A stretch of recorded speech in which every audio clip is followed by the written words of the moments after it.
BAI Bridal Bootcamp question of the day today comes from Olivia. Olivia says she has recently gotten engaged and she's looking for a destination wedding. She's thinking about St. Vincent or Mexico and is just looking for overall advice. So Olivia, congratulations on your engagement. I will say that Mexico and St. Vincent, two very drastically different locations. I've got a lot of questions for you first before we can really dive in there. And I would really encourage you, when you're planning a destination wedding, try not to fall in love with the location before the logistics. So we would need to figure out how many guests that you anticipate coming, what your budget is, what the wedding budget is, what the budget for the resort is, what the guest budget is. We need to go over all of that before we can then really begin diving into locations. And also logistically is, where are your guests coming from? For our destination weddings, a direct flight is often very important, if possible. Obviously, it's not always possible depending on where you are in the US, but a direct flight is often very important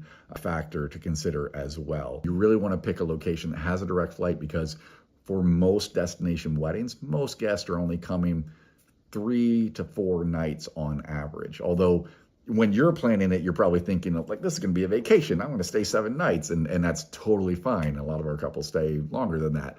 But for your guest, remember, this is not a wedding down the street at home that they're just going to go to a Saturday night out.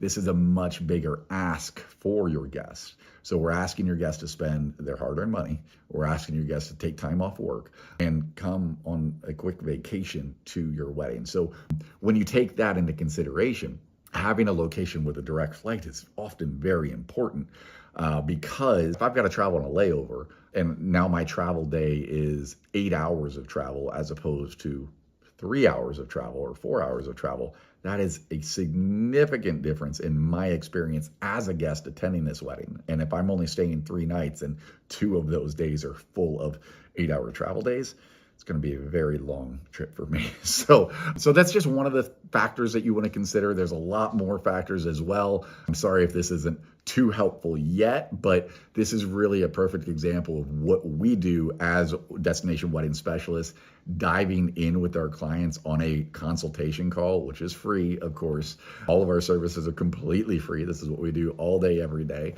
In case you're wondering how we work, we're paid by the resorts, not by you or your guests. But this is exactly what we would dive into and, find out where your guests are coming from, find out the budget, what type of resort would be the right fit for you and your guest, and then what type of wedding venues, of course, that you're looking at as well. A lot of people will fall in love with the beautiful small island destinations, but a lot of times our destination weddings end up being in the big 3, which are Mexico, Dominican, and Jamaica. So those 3 locations tend to have the most resorts, the most airlift. So because they have the most airlift and they have the most resorts, they have lower pricing.